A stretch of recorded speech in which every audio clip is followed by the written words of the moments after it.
Well, hello students, welcome to the bird's eye view of my work table here. Still have my tools out from another project, but we won't need much space for this one.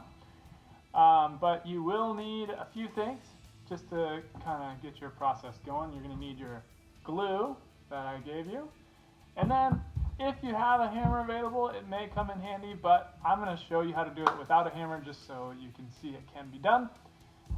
If you decide to use a hammer on this project, it may be a good idea to, if you have some extra piece of wood around that maybe from Mr. Kroop's extras that I gave you in the past, to use that on top of your piece and not hammer directly onto your toolbox so it stays a little more clean. Anyway, this is a pretty simple project. We've done most of the work for you. It's really an assembly thing. So here's where we're at. You have these 4 pieces, the 2 ends and the 2 sides, and then you have the bottom and a handle. Okay? Notice that the 2 sides and the 2 ends, they each have dados in them. Okay, that's going to receive this panel. What you want to do is actually, this will go in this direction where the larger dimension is on the top, so that this is going to be closer to the bottom. Now, on these pieces, you may see that there's a little tab. This is called a tab. That was connected so that when the router got done cutting it, it didn't jostle around and then fly off the table. If you see tabs anywhere on any of these pieces, you're going to start by using your sanding block and sanding those tabs off. There's some flaky wood pieces. You can just kind of sand those off real fast. Okay. Alright, and then the tabs take a little more work, but they go away pretty quick as well. Okay, then I want you to just, after you've sanded all the tabs off, go ahead and lay your pieces out the way that you want them. Okay, and as we've done in the past, you're going to want to do your dry fit, right? This dry fit, though, is pretty tight. It's actually kind of difficult to do, but it's good to do the dry fit. So here we go. I recommend putting 2 sides and an end together as well as the handle, and then trying to kind of get the last end on after that. So I'm going to start with a side and an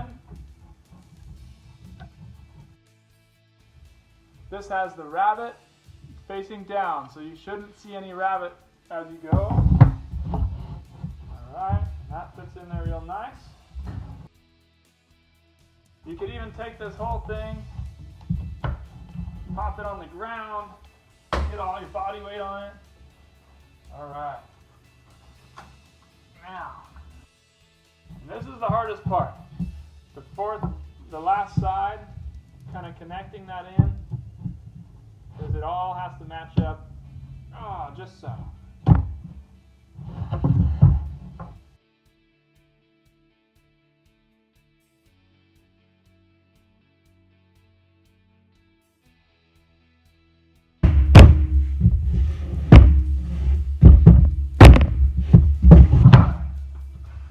There you go. And it's basically built, right? So it's almost strong enough to just be as is. You'll notice it's in there because we've got our lock-in mortise and tenon. We've got our box joints holding it. We have the dado and our rabbet on our bottom piece that help that stay in. So really nice, because this just locks together, and it's a super cool project. And that happened really fast, didn't it? Now essentially, when you know that it all comes together, then you can take it apart.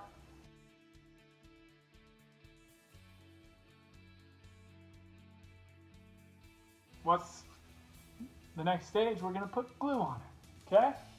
So,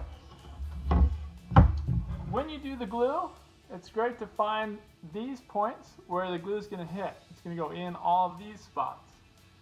You're not going to want to put glue on these spots because those are going to be visible. And you'll want to put a little bit in here so that it can hold that bottom piece together. So when it comes to the ends, it's inside here and on those edges. Okay?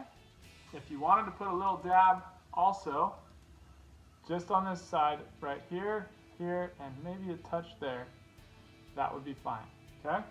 So you're going to take your glue, take your finger, here, here, here, here, here, and on these edges. Okay? Then you can go ahead and start assembling it. Summon that crack, boom, you get that one in. Then on this piece, since that's going to be your next one, you're going to go on anything that's not proud, right? So there and there, that little surface, there. Okay? And not too much, but a little bit in there so that it can hold this. Okay? And you want to try and get that to sit tight before you go on to the next one. Okay? And it's tight there in that joint. And it's tight here. Okay? Then you can glue this one. Boom, boom, boom. Glue, glue, glue. And you can leave that be. Little glue in here. Again. Boom, boom, boom. Okay, you may want to have a rag available to clean it up. You'll notice it goes together a lot easier the second time around. And then on the last one, glue, glue, glue, right? Again, not here, not there, right? So insides, yes, yes, inside, yes, okay. I almost forgot though, don't forget to put your handle on. So you can put glue here and here, stick that through. You could put a little glue in this point too. Boom. The mortise goes into the tenon, or the tenon goes into the mortise, I mean. And make sure you've lined up your handle, otherwise it won't work. Okay. There it is. 12 minutes flat. I did the whole thing.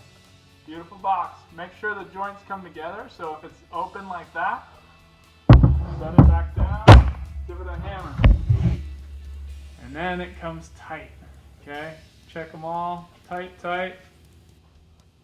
Tight joints everywhere. Okay? Good. Tight at the top. After you get it assembled, maybe let the glue dry. I would take that sandpaper and 80 grit. You can